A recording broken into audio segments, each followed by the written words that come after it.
पैदा हो गई है मौजूदा हुकूमत में और एस्टेब्लिशमेंट में, क्या इसमें वाकई कोई सदाकत है या ये चीज़ें तब्दील हो जाएंगी आने वाले दिनों में किसी नई प्रोडक्ट में? इस बारे में ये वीलॉग है। कुछ आम हकायक मैं आपके सामने रखता हूँ। एक तो आप ये बात कंफर्म कर लें कि पाकिस्तान में कौन होगा किस ओहदे पर, इसका फैसला पाकिस्तान के अंदर नहीं हो रहा, इसका फैसला पाकिस्तान से बाहर हो रहा है। और ये फैसला किसी एक मुल्क में नहीं होना। फैसला आपको सुनाया तो एक ही मुल्क से जाएगा, लेकिन दो जगहों पे ये फैसला हो रहा है। और इसमें ताखीर की जो सबसे बड़ी वजह है वो 27वीं आईनी तरमीम है। यानी 27वीं आईनी तरमीम में जिस किस्म का गंद मार दिया है, जो नाअहली उसमें की गई है, जिस किस्म की उसमें अजीबोगरीब चीज़ें छोड़ दी गई हैं, वो नालायकी अब सामने आ गई है। 27वीं आईनी तरमीम के बाद पूरे के पूरे इदारे का स्ट्रक्चर अजीबोगरीब कर दिया गया। फिर उसकी सपोर्ट के अंदर जो चीज़ें की जानी थी वो नहीं की गई, और उसकी वजह से एक बेचैनी भी है और इदारे के अंदर भी बड़ा अजीब सा माहौल बना हुआ है। यानी एयरफोर्स और नेवी के लोगों को लगता है कि जी हम कोई सौतेले हैं, हमें कभी भी मौका नहीं मिलेगा आगे जाने का या आगे बढ़ने का, वो रास्ता बंद किया गया। और दूसरा, जो भी आर्मी चीफ आएगा वो सबसे पहले एक जंग लड़ेगा ताकि वो फील्ड मार्शल बन जाए, और फील्ड मार्शल बनने के बाद ताहयात इस्तिस्ना और ताहयात मुराद भी उसको मिल जाएंगी, और फिर उसको कभी हटाया भी नहीं जा सके। ये अजीबोगरीब किस्म की चीज़ें जो 27वीं आईनी तरमीम में कर दी गई हैं, ये अब दर्द सर बन गई उन आकाओं के लिए भी जिनको पता चला कि अब करना क्या है। क्योंकि पाकिस्तान के आर्मी चीफ का फैसला कभी भी पाकिस्तान के अंदर नहीं होता, ये फैसला दीगर स्टेक होल्डर मिलकर करते हैं, जो बैरूनी आका है, जिनके पैसों से पाकिस्तान चलता है, या जो अपने पैसों से हमें वेंटिलेटर्स लगाते हैं। ये फैसला वहां पे भी होता है। अभी ये फैसला हो जाएगा कि किसको कहाँ लगाना है और किसको किस जगह पे बिठाना है और कौन कौन सी चीज़ों को ठीक करना है। तो जब ये फैसला हो जाएगा तो लिस्ट आ जाएगी, उसके मुताबिक फिर चीज़ें आगे बढ़ेंगी लोकल सतह के ऊपर कुछ चीज़ें तय होने के बाद। अब कई लोग ये कह रहे हैं कि जनाब हुकूमत ने ये कर दिया, हुकूमत बड़ी नालायक है, हुकूमत बड़ी नाअहल है, हुकूमत ने 27वीं आईनी तरमीम में कोई कोताही की है, कोई नालायकी की है, हुकूमत का तो ना इसमें कोई लेना ना देना। ये तरमीम तो जिन्होंने बनाई है एस्टेब्लिशमेंट ने, इसके ऊपर काम भी एस्टेब्लिशमेंट ने किया है। सियासतदानों को तो इसकी अलिफ बे का भी नहीं पता था, उनके तो हवाले की गई और बताया गया कि जनाब ये पास करवानी है। नवाज शरीफ साहब ने और जरदारी साहब ने सर नीचे फेंक के अपने सारे बंदों को हुक्म दिया, सारे बंदे इकट्ठे किए और उसके बाद ये तरमीम पास करवा ली।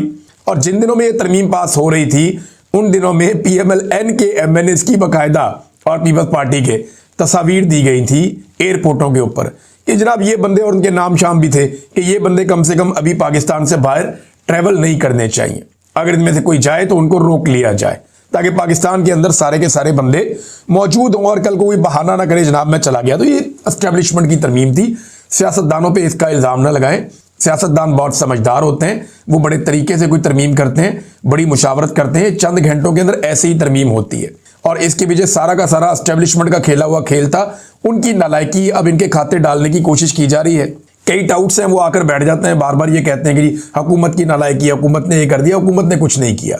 सियासतदानों का इससे कोई लेना देना नहीं है। बहरहाल ये फैसला हो जाएगा, फैसला होकर लिस्ट पाकिस्तान में दी जाएगी, उसके मुताबिक हो जाएगा। लेकिन इमरान खान साहब ने नवाज शरीफ को बड़ा जबरदस्त मौका दे दिया है। इमरान खान ने नवाज शरीफ को मौका दे दिया कि अगर वो अपनी जान बचाना चाहते हैं तो बचा लें, क्योंकि एंड में जो है ना नवाज शरीफ की जान भी कुड़की में फंस जाएगी। उसकी मैं आपको वजह बताता हूं क्या है। ये बहुत बड़ी खबर है और इसको जो समझने वाले ना वो समझ जाएंगे। होगा ये कि आसिम मुनीर के साथ जो पिछले एक हफ्ते के अंदर नवाज शरीफ साहब ने कर छोड़ी है ना, या इस निज़ाम ने या इस हुकूमत ने जो भी आसिम मुनीर के साथ किया है, ऐसा तो एक SHO के साथ भी नहीं होता। वो बेचारा अपनी तैनाती के लिए आता है तो उसको बता देते हैं ठीक है फलाने दिन आ जाइए, उसकी तैनाती हो जाती है। लेकिन आसिम मुनीर साहब का नोटिफिकेशन कभी कहते नहीं चाहिए, नहीं कभी कहते नहीं चाहिए, कभी इधर से बयान। फिर वो इतनी शर्मिंदगी हुई आसिम मुनीर साहब को कि टाउटों के जरिए ये स्टेटमेंट दिलवाने पड़े कि जनाब नोटिफिकेशन की तो जरूरत ही नहीं है। आपने देखा अंसार अब्बासी साहब तक ने लिख दिया और लोगों ने भी लिख दिया। मैं अंसार अब्बासी साहब को टाउट नहीं कह रहा, लेकिन बहुत सारे टाउट पहले ये बातें कर रहे थे। फिर अंसार अब्बासी साहब को भी कायल किया गया, आप लिख दें आप जंग अखबार में। उन्होंने भी बेचारे ने लिख दिया और लोगों ने भी लिख दिया, तो दावे शुरू हो गए कि नोटिफिकेशन की लोड़ ही कोई नहीं। अब जनाब सारे कह रहे हैं नोटिफिकेशन किधर है। Faisal Vawda notification, Mohsin Naqvi notification, DGI SPR तो बिल्कुल मंजर से गायब है, वो तो कहीं नजर ही नहीं आ रहे।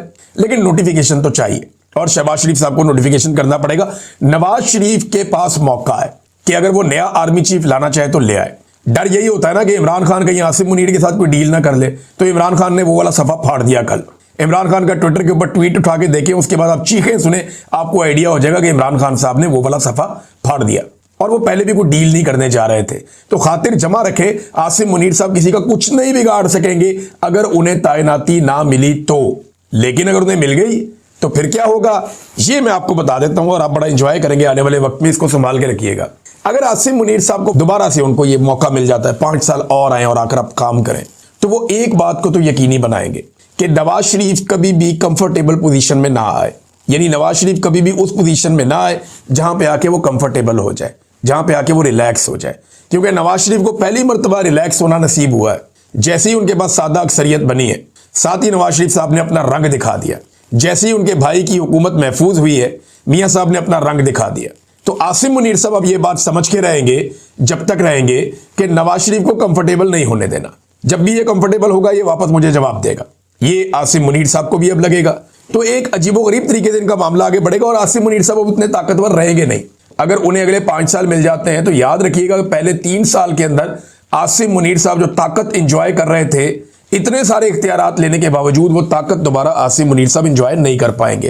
फैसल बाटा के जरिए से, कुछ सहाफियों के जरिए से अब ये पैगाम भी पहुंचाया जा रहा है कि आइंदा इमरान खान साहब की कोई मुलाकात नहीं करवाई जाएगी और अगली मुलाकात लगभग 15 दिनों के बाद होगी। देखिए, इनको किसने बताया? क्या ये अदालत है? क्या ये जज हैं? क्या ये सुपरिटेंडेंट है? वो एक इनका बैठा हुआ था बंदा हसन, वो यूके के एक न्यूज चैनल को इंटरव्यू दे रहा था, वो अजीबोगरीब बातें कर रहा था।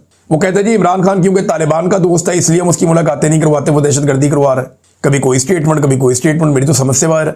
यानी कभी ये कहते हैं इमरान खान यहूदियों का एजेंट है, कभी कहते हैं तालिबान का एजेंट है, कभी ये कहते हैं इमरान खान की मुलाकात जो है वो हम नहीं करवा रहे, कभी कहते हैं सुपरिटेंडेंट ऑफ जेल की मर्जी है वो नहीं करवा रहा। वजीर आजम इनका कहता है जनाब पूछ के बताऊंगा। तो जब आप झूठ बोल रहे हो ना और लगातार झूठ बोल रहे हो, आपकी सारी इमारत ही झूठ पे खड़ी हुई हो, तो फिर आपके पास कोई बयानिया नहीं होता। लिहाजा उस वक्त मुंह बंद करके बैठना चाहिए। खासतौर पे ऐसे चैनल्स को इंटरव्यू नहीं देना चाहिए जो आपको बार बार ये पूछें कि जनाब आपसे सवाल कोई और कर रहे हैं, आप जवाब कोई और दे रहे हैं। वहां पे बड़ी टका के बेइज्जती की है वो खातून एंकर ने। उन्होंने कहा जी आपने इतना कुछ कह दिया लेकिन मेरे सवाल का जवाब आपने नहीं दिया कि इमरान खान साहब के जो बुनियादी हुकूक है वो क्यों मुतासर किए जा रहे हैं और क्यों मुलाकात नहीं होने दी जा रही। 2 सर्वेज बड़े मजेदार हुए हैं पाकिस्तान में नादरी। एक साबिर शाकिर साहब ने करवाया और एक करवाया रिजवान गलज़ई साहब ने। इन 2 सर्वेज के अंदर सवालात बड़े इंपॉर्टेंट थे। साबिर शाकिर साहब ने पूछा कि फील्ड मार्शल आसिम मुनीर को आना चाहिए या नया आर्मी चीफ आना चाहिए। तो बहुत लोगों ने उस पर वोट डाले और मैं हैरान हो गया कि 90% से ज्यादा लोग ये कह रहे हैं कि नया आर्मी चीफ आना चाहिए। आसिम मुनीर साहब के साथ वो नहीं जाना चाहते। और रिजवान गलज़ई साहब ने एक सर्वे करवाया जो इससे भी ज्यादा इंटरेस्टिंग है। उन्होंने कहा जी कि इस सूरत में कि मौजूदा हुकूमत की और एस्टेब्लिशमेंट की लड़ाई हो जाए, मिलिट्री एस्टेब्लिशमेंट की, तो आप किसके साथ खड़े होंगे? तो आपको फिर हैरत होगी कि ज्यादा लोग ये कह रहे हैं कि वो हुकूमत के साथ खड़े हो जाएंगे। एस्टेब्लिशमेंट की ऐसी सत्यानाश मंजी ठुक गई है कि अवाम ये कह रही है कि जनाब हम खड़े हो जाएंगे जाके हुकूमत के साथ, हम एस्टेब्लिशमेंट के साथ नहीं खड़े होंगे। ज्यादा लोगों ने ये ओपिनियन दिए। मैं हैरान हो रहा था कि एस्टेब्लिशमेंट की इतनी पतली हालत हो गई है कि लोग जाकर जिनके ऊपर चोरों और डाकुओं के टैग लगाए गए उनके साथ कहते हैं हम खड़े हो जाएंगे, लेकिन एस्टेब्लिशमेंट के साथ हम खड़े नहीं होंगे। तो नवाज शरीफ साहब के साथ ये एक मौका उनके पास मौजूद है। अगर वो इससे फायदा उठाना चाहे, ना उठाएंगे तो मियां साहब देखेंगे कुछ अरसे के बाद कि उनके साथ होगा क्या। क्योंकि मियां साहब को अब कभी भी कंफर्टेबल नहीं होने दिया जाएगा। जिस किस्म का काम उन्होंने दिखा दिया और अब वो बेचारे सारे यकीन दिलाते फिरते हैं कि नहीं नहीं मियां साहब का ये मतलब नहीं था, मियां साहब का वो मतलब नहीं था। ना तो रोटी को चोची हम कहते हैं, ना पाकिस्तानी अवाम कहती है। और पाकिस्तान की एस्टेब्लिशमेंट तो बहुत ही सियानी है, वो तो बिल्कुल ही रोटी को चोची नहीं कहते। फैसल बाटा ने जो धमकी लगाई थी उसका जवाब भी आ गया। जवाब जनाब उसका दिया है पाकिस्तान तहरीक इंसाफ ने। बड़ा टिका कर, नाम तो नहीं लिया लेकिन बड़े सख्त अल्फाज उन्होंने बोले। तहरीक इंसाफ ने कहा जी पाकिस्तान की आवाम ने बेनामी जायदादें सुनी हैं, बेनामी बैंक अकाउंट सुने हैं, बेनामी लेन देन भी बहुत देखे हैं, मगर मुल्क के सियासी कबाड़ खाने से पिछले कुछ बरस से एक नया तमाशा भी निकला है। एक बेनामी सेनेटर, ये वही शख्स है जो हर वक्त फटे हुए माइक की तरह मुसलसल शोर मचाता है और जिसकी पूरी सियासत सिर्फ गैर मुहज़्ज़ब ज़बान, धमकियों और बाजारी जुमलों पर खड़ी है। इस बेनामी सेनेटर ने जो रकीक, घटिया और लुच्चड़ ज़बान इस्तेमाल की है वो इसके अपने ज़हनी मेयार और गैर सियासी होने का मुंह बोलता सबूत है। कल तक यही शख्स इमरान खान के कदमों में बैठकर उनको अपना वालिद जैसा करार देता था, बिल्कुल देता था, सियासी साया तलाश करता था और आज अपनी सियासी यतीमी छुपाने के लिए उसी इमरान खान और उनकी फैमिली पर हमला आवर है। लेकिन ये बहुत सारी चीजें और बहुत कुछ लिखा हुआ है कि इमरान खान साहब बड़े डटे हुए हैं, लेकिन ऐसे शख्स के बारे में या उसकी जानिब से ऐसी की तैसी कहना किसी सियासी जमात या खानदान के खिलाफ नहीं बल्कि बराह रास्त अदालत आलिया के हुक्म की तौहीन है। पहले भी यही बेनामी कबाड़ी सेनेटर सुप्रीम कोर्ट में हाथ जोड़कर माफी मांग चुका है। अच्छा, ये फैसल वाडा साहब को ही जवाब है, बज़ाहिर तो ऐसा लग रहा है, लेकिन फैसल वाडा साहब ने जो ज़बान इस्तेमाल की ना वो वाकई बहुत घटिया है। और उन लोगों के बारे में जिनकी वजह से फैसल वाडा की सियासत शुरू हुई, आज फैसल वाडा को कौन जानता है? सिर्फ यही जानते हैं ना कि इमरान खान साहब के साथ होता था, वरना तो इसकी अपनी पहचान कोई नहीं थी। फौज भी इन्हें कभी किसी ओहदे पे ना बिठाती, कभी सेनेटर ना बनाती, अगर ये इमरान खान के साथ माजी में ना चले होते।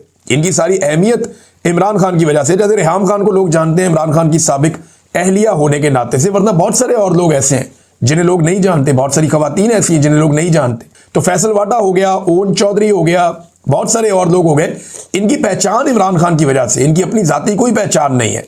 ये लोग हमेशा, ये जहां मर्जी चले जाएं, ये इमरान खान की वजह से ही हमेशा पहचाने जाएंगे। और इमरान खान के बारे में डिप्लोमेट मैगजीन है अमेरिका का, उसने एक बड़ा जबरदस्त आर्टिकल लिखा है। ये आर्टिकल बहुत इंपॉर्टेंट है कि क्या इमरान खान साहब को कत्ल किया जा सकता है। ये बहुत इंपॉर्टेंट आर्टिकल है, इन्होंने बड़ी रिसर्च के बाद ये आर्टिकल लिखा है और इसमें बड़ी ज़बरदस्त चीज़ें हैं, मैं आपके साथ शेयर करता हूँ। सबसे पहले उन्होंने कहा जी कि पाकिस्तानी फौज इमरान खान को ख़त्म करने की मुतहम्मल क्यों नहीं हो सकती। उसकी वजह, बेपनाह मकबूल लीडर को हटाने से बहरान ख़त्म नहीं होगा, उससे एक ऐसी कैफियत पैदा हो जाएगी कि पाकिस्तान की रियासत उस कैफियत में जिंदा नहीं रह सकती या कायम नहीं रह सकती।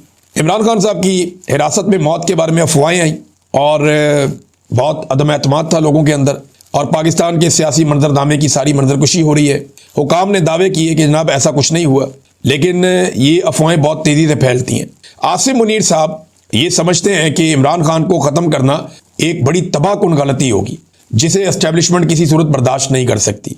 आसिम मुनीर ने अपने करियर में खुद अपने से पहले वाले जो डिक्टेटर्स थे, अपने पेशरो जो थे, उनकी जारहाना पॉलिसियों के नताइज देखे हैं। जैसा कि जनरल परवेज़ मुशर्रफ के लापरवाह इक़दामात, यानी 2006 में नवाब अकबर बुगटी का कत्ल हुआ और 2007 में लाल मस्जिद का ऑपरेशन हुआ, बेनज़ीर भुट्टो भी कत्ल हो गई। तो उन्होंने ये कहा जनाब कि एक और लीडर के कत्ल की मुतहम्मल नहीं हो सकता ये निज़ाम। नवाज शरीफ जब 2019 में बीमार हुए तो उनको फ़ौरन इंग्लैंड भेजा गया। वो ये सोचते हैं कि पंजाब से अगर कोई रहनुमा ऐसे मारा गया तो रद्द-ए-अमल बहुत ज़्यादा भड़क जाएगा, और ये एक बुनियादी हकीकत है। फ़ौज की ताकत, फ़ौज की भर्ती और कानूनी हैसियत पंजाब के सियासी जज्बात से इनका गहरा ताल्लुक है। तो फौज की भर्ती भी यहाँ से होती है, फौज का कैशमेंट एरिया भी यही है। जुल्फ़िकार भुट्टो की फांसी या बेनज़ीर भुट्टो का जो कत्ल हुआ था उसमें तो एस्टेब्लिशमेंट कुछ ना कुछ करके बच गई, बहुत बड़े एहतजाज हुए लेकिन कोई बहुत बड़ी बगावत नहीं हुई। लेकिन इमरान खान एक मुख्तलिफ हकीकत है, वो नस्ली तौर पर पंजाबी नहीं पश्तून है, लेकिन उनका ताल्लुक पंजाब से है और पूरी कौम में उनकी हमायत है और पाकिस्तान से बाहर भी उनकी हमायत बहुत बड़े पैमाने पर फैली हुई है। जब उनकी गिरफ्तारी हुई थी 2023 में, तो उसके बाद क्या हुआ था उसके बारे में फिर सारा कुछ लिखा हुआ, किस तरीके से क्या कुछ हो गया। तो उन्होंने कहा खान को ख़त्म करने से सियासी बदअमनी को भड़काने का खतरा फौज नहीं ले सकती, खास तौर पे ऐसे वक्त में जब मुल्क की मईशत बहुत बुरी तरह तबाह हो रही है। खान को हटाने से पाकिस्तान की सियासत में एक बेमिसाल शहीद पैदा हो जाएगा और ये बहुत मुख्तलिफ शहादत होगी अगर इमरान खान को कुछ किया गया तो। इमरान खान बहुत बड़े पैमाने पर नौजवानों के लीडर हैं और डिजिटल हकीकत जो है वो इमरान खान साहब के ताबे है इस वक्त, और ये एक मुज़ामत की अलामत के तौर पे नौजवान उनको देखते हैं। और ऐसी शख्सियत कभी भी ख़त्म नहीं होती, गायब नहीं होती, ख़त्म होने के बावजूद ये मौजूद रहती है, बल्कि फैल जाती है और एक बहुत बड़ी तहरीक खड़ी हो जाएगी और रियासत को अपनी तारीख के शदीद तरीन सियासी रद्द-ए-अमल का सामना करना पड़ेगा। अब ये जो जुमले ना ये बहुत इंपॉर्टेंट है, ये आपने गौर से सुनने। ये डिप्लोमेट लिख रहा है, अमरीकी मैगजीन है। एस्टेब्लिशमेंट ये जानती है और इसे भुट्टो की नज़ीर अच्छी तरह याद है कि इस तरह की तबाहकुन रविश ना दोहराई जाए। यहाँ तक कि आज फौजी क़यादत के पास वसी इख्तियारात के बावजूद सियासी हकीकत ऐसी हुदूद आयद करती है जिसे कोई इदारा नज़रअंदाज नहीं कर सकता। ये जुमला आ गया। इमरान खान 1989 का भुट्टो नहीं है और ना ही आज 2007 का पाकिस्तान है। वो एक ऐसी कौमी शख्सियत हैं जिनकी जड़ें उस सूबे में गहरी हैं जिस पर रियासत सबसे ज़्यादा इन्हिसार करती है। इसे ख़त्म करने से बहरान ख़त्म नहीं होगा, इससे रियासत जिंदा नहीं रह पाएगी, कायम नहीं रह पाएगी। अपनी पूरी ताकत के बावजूद फौज इस जुए की मुतहम्मिल नहीं हो सकती और यही वजह है कि अफवाहों के बावजूद एस्टेब्लिशमेंट जानती है कि इमरान खान को हटाना किसी भी काबिल फहम फ़ायदे से ज़्यादा बहुत ज़्यादा नुकसानदेह हो जाएगा। ये जनाब द डिप्लोमेट का मैगजीन का ये मजमून है। मैंने आपको सारा का सारा उनकी रिपोर्ट पढ़ के सुनाई। तो इमरान खान साहब को अगर किसी के दिमाग में ये खुराफात हैं भी तो ये वो खदशात हैं जो सबके दिमाग में हैं कि इमरान खान साहब को ख़त्म करने से इनकी अपनी नस्लें ख़त्म हो जाएंगी। नादरीन, आज फिर मुलाकात का दिन है और मुलाकात का दिन है तो सुहेल अफरीदी साहब का, उनके कुछ MPs हैं और शाहिद खटक साहब का नाम आया हुआ है कि मुलाकात करवाई जाए। अब ये लोग अडियाला जेल तो आज जाएंगे। अब टाउट्स ये कह रहे हैं कि मुलाकात नहीं करवाई जाएगी। टाउट्स को किसने बताया? टाउट्स को उसी ने बताया ना जिसने ये फैसला किया। तो ये अदालत में तो जजेस नहीं बताते कि हमने क्या फैसला किया, उन्होंने तो फैसला करके दे दिया। या टाउट्स को बता रहा है वो जो जेल का सुपरिटेंडेंट है वो बता रहा है? नहीं, वो भी नहीं बता रहा। तो इमरान खान साहब जो कहते हैं कि जेल में एक कर्नल बैठा है और वो कंट्रोल होता है आसिम मुनीर से, और वो वहां से मामला चलता है, मुलाकात करवानी है या नहीं करवानी, आइसोलेशन में रखना है, अकेलेपन में इमरान खान को या नहीं रखना, तो ये चीजें वहां तय होती हैं। अब टाउट्स इसकी बुनियाद के ऊपर कुछ दावे कर रहे हैं। बहरहाल ये मुलाकात करवा दी जाए तो अच्छी बात है। अब वो कहते हैं जी सियासी मुलाकात नहीं होने देंगे, तो नवाज शरीफ साहब से जो मुलाकातें होती थी वो गैर सियासी होती थी। कौन सा लीडर है PMLN का जो नवाज शरीफ से जेल में जाकर नहीं मिला? दूसरी जमातों के लीडर जाकर नवाज शरीफ साहब से जेल में मिलते रहे। बहुत सारे सहाफी, कॉलम निगार, इनकी बड़ी तादाद जेल में जाकर नवाज शरीफ साहब से मिलती रही। हत्ता कि वो लोग भी नवाज शरीफ साहब को जेल में जाकर मिलते जिनकी कोई तुक्की नहीं बनती थी, लेकिन लगातार ये मुलाकातें होती रही हैं। तो इमरान खान साहब को भी मिलने देना चाहिए। मेरे ख्याल में अब टेम्परेचर को नीचे लाने की जिम्मेदारी एस्टेब्लिशमेंट के सर पे आती है, और वैसे भी आजकल एस्टेब्लिशमेंट में बड़ी बेचैनी है। वो चीजें जो डिस्कस करते हुए फौजी डरते थे और ये सोचते थे कि ये बात करेंगे तो ये प्रॉब्लम होगा, ये बात करेंगे तो ये प्रॉब्लम होगा, वो बातें अब रावलपिंडी में, इस्लामाबाद में डिस्कस हो रही हैं। वो आपस में बैठकर बात करते हैं, जनाब पूरा का पूरा इदारा ही अरगमाल हो गया। यानी वो जो ऑपरेशनल फोर्सेज हैं जो बहुत मेहनत करती हैं, उनसे ज्यादा वो लोग आगे निकलते जा रहे हैं जो लोग सिर्फ सियासत करते हैं। ये हम देख रहे हैं ना, हमारे सामने ये सब कुछ हो रहा है। और जब किसी इदारे के अंदर ये लगातार होता है तो इसके ऊपर डिबेट भी होती है, इसके ऊपर बातचीत भी होती है, क्योंकि इदारा तो हमारा है, हम उसकी फिक्र नहीं करेंगे, पाकिस्तानी उसकी फिक्र नहीं करेंगे, या इदारे के अंदर जो लोग हैं वो उसकी फिक्र नहीं करेंगे, तो बाहर से आके तो कोई इसकी फिक्र नहीं ना करेगा। बाहर वालों को तो अपनी मर्जी, अपना फायदा देखना है, पाकिस्तानियों ने अपना फायदा देखना है। एक और बड़ी खबर है नादरीन, ये जो लोग मारंग बलोच को गद्दार करार देते रहते हैं, ये उनके लिए खबर है। खबर यह है कि मारंग बलोच को दहशतगर्दी के मुकदमे में बरी कर दिया गया है और रियासत बलोच आवाज़ों के खिलाफ बदनीयती से कार्रवाई करती है। ये कराची में इंसदाद दहशतगर्दी की अदालत है और इसमें मारंग बलोच के ऊपर मुकदमा दर्ज किया गया था 11 अक्टूबर को कि जनाब ये कोई दहशतगर्द हैं। लेकिन 11 अक्टूबर को दर्ज किया गया था। कराची की इंसदाद दहशतगर्दी की अदालत नंबर 5 के जज अयाज मुस्तफ़ा जोकियो ने बरीयत का तफसीली फैसला जारी कर दिया।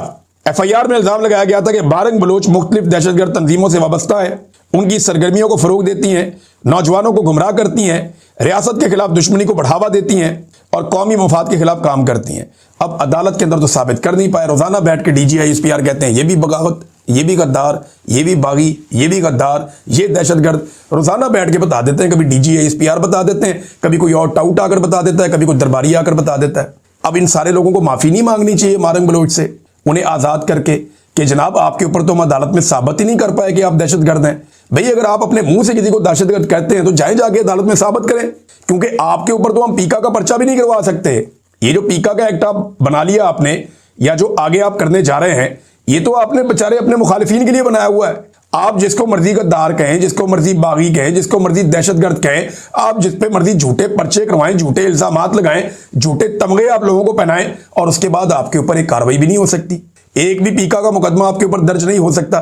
तो कम से कम इखलाकी तौर पे जाके मारंग बलोच से माफी मांगे। नाज़रीन, पंजाब के अंदर एक बड़ी अजीबोगरीब चीज देखने में आ रही है और ये बड़ी खौफनाक है। लगातार 48 घंटे के अंदर 41 से जायद मुबैना मंशियात फरोश पुलिस मुकाबले में हलाक हो गए। देखिए ये बड़े तेजी से पुलिस कत्लेआम कर रही है, मावरा अदालत कत्ल हो रहे हैं। 41 बंदे मार दिए 2 दिन के अंदर अंदर। अगर इस तरीके से जुर्म को कंट्रोल करना है तो अदालतें फिर खत्म कर देनी चाहिए। इसमें एक बात का खदशा हमेशा मौजूद रहता है कि पुलिस वाले अपने मुखालिफिन को भी मारते हैं, या पैसा लेकर भी मुखालिफिन को, एक दूसरे के मुखालिफिन को भी मारते हैं, और इसमें लोग करोड़ों अरबों रुपया बना लेते हैं। जितने पुलिस वाले माजी में पुलिस मुकाबलों के लिए बड़े मशहूर होते थे, इनकाउंटर स्पेशलिस्ट, जरा आजकल आप उनकी जायदादें चेक कर लें, अरबों में है। ये पैसा उन्होंने कैसे बनाया? जब वो 4 बंदे ठीक मारते हैं तो 4 बंदे गलत भी मार देते हैं, और वो जो गलत बंदे मारते हैं उनके मुखालिफिन से पैसा उठा लेते हैं। ये जितने बड़े पैमाने पर पंजाब में इस वक्त कत्लेआम हो रहा है, और मावरा अदालत, मैं ये नहीं कह रहा सारे लोग बेगुनाह हैं, लेकिन ये फैसला अदालत को करने दीजिए। ये खेल अगर आप खेलते जाएंगे तो याद रखिए इसका रद्द अमल आएगा, और ये पाकिस्तान में लॉ एंड ऑर्डर की सिचुएशन को मजीद